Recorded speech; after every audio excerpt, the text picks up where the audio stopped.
Hello again. And here we are going to talk about Trump and what most of you are going to tell me that he didn't say, that he's not like that. Again, I tell you, don't believe anything I say till you check it out for yourself.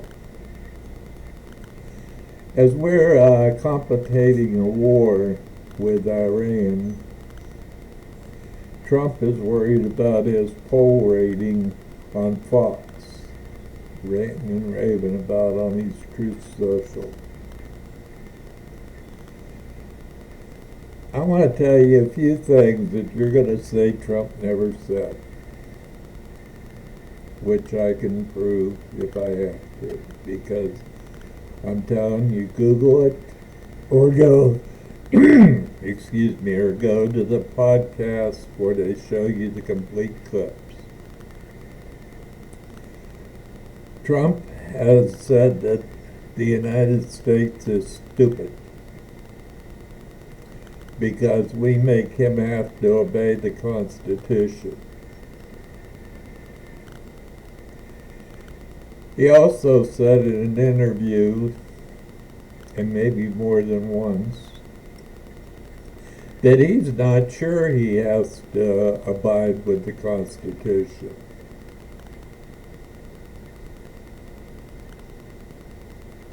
Also, he has declared war on America, declared war on Canada, declared war on Iran, declared war on he just declares war on just about everything he wants. And that's pretty good for a person. I mean, we had draft dodgers, but at least Clinton even went to Canada to voice his opinion. Trump didn't even decide that that was necessary to be a war or a draft dodger. He just had his dad set him up with a doctor that said he had bone spurs, he can't serve. Right now, Trump is taking credit, like he always does, for things he didn't do. He claims that he settled the dispute between, or the war between Pakistan and India. Both Pakistan and India both says that's a lie, because they settled that among themselves. That's why India doesn't want to do a peace treaty or an economical deal with Trump. Because you can't believe what Trump says. He'll tell you one day he's putting 190 or 45% tariff on China, and the next day it's 50% or less. He has manipulated the stock market for his cronies, because even Marjorie Taylor Greene made money off of his up and down tariffs.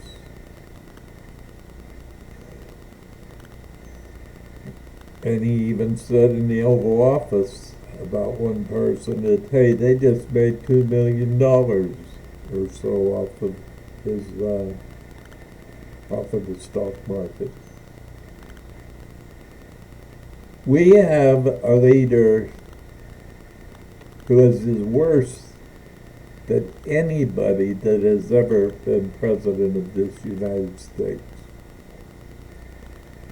He doesn't know what he's going to do from one minute to the next. He doesn't listen to anybody that may know something to tell him to handle things, because all of his billionaire friends told him that was not the way to handle the stock market or to handle the tariffs. Tariffs are meant for a reason. They're not to make forced deals. They're not to do settle wars. They're not, it's all ridiculous. And Trump cannot get away from supporting and butting up with Putin because he went to the G7, and what's the first thing he started talking like he was a Putin puppet, which we know he is, that this used to be the G8 before it was the G7. I mean, like, nobody knows that. But Trump always finds out these new things that some of us have known for 80 years, or, you know. But he just finds them out. Like, he said one time that he was reading, which is hard to believe because he can't read.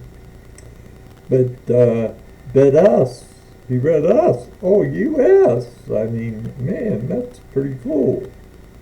You like the word groceries, which he's never bought in his life. But Trump goes there talking about the G8, and, you know, it was Trudeau and Obama that kicked Russia out. Two people don't kick Russia out of the G8. Russia got kicked out because of their invasion of the Crimea.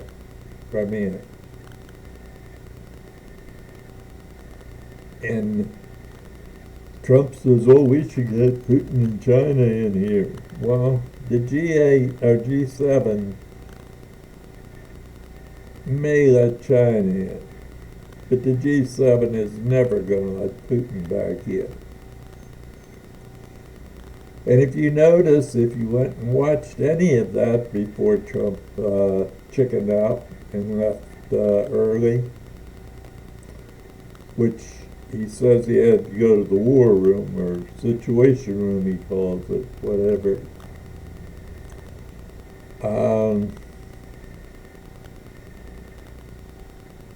He left early because he wasn't the center of attention.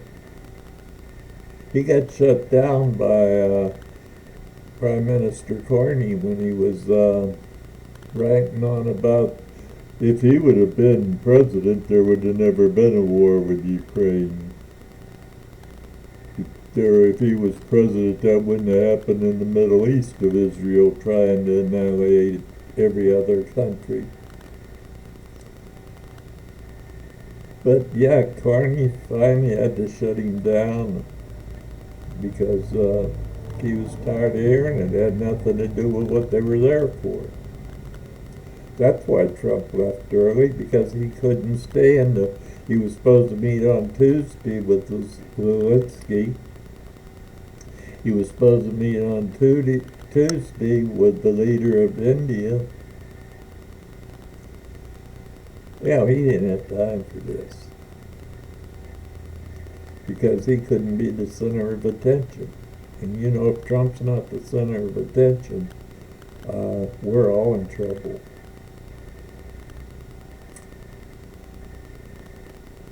He is, I mean, he's went clear overboard. And Pete Hegseth is another one. Our country is in bad shape, even for national security, with the idiots that we've got that Trump has appointed to the cabinet. Pete Hegseth couldn't tell two words without performing. And if you don't know it, Pete Hegseth has set up a makeup place in the Pentagon so he can look good when he comes on TV. But if you watched any of the Senate hearings with him in them, he can't answer a question. They said, would you do an illegal act that went against the Constitution if Trump said so? He said, he started to go on and on, but he never did answer the question. He says, well, the president is the chief executive, and he's not executive over the Constitution and the law. That's why the founders got a Bill of Rights and a Constitution because they knew that someday somebody like Trump may come along. But the problem is he's got everything rigged now. His DOH, his DOD, the whole 9 yards, even having Bobby Kennedy in there pulling all your cereal dyes, which we've ate those dyes, I know, all my life, and I'm still here, so, and I don't seem to, my doctors say I'm not in bad health. But we got, like I mentioned the other day, Kennedy has fired all 17 people of the unit that's supposed to oversee our vaccines. Wake up out there, people. This America can't last long unless we, the people, tell how it is and get people woke up to how it is. I tried to warn people for 4 years not to put Trump back in office, but I didn't know what I was talking about. I didn't watch his rallies. I didn't listen to him. I didn't watch his press conferences. No, I didn't have any idea about Project 25 or Operation F. But like I said, don't believe anything I say unless you check it out. Thank you. See you on the next one. God bless America.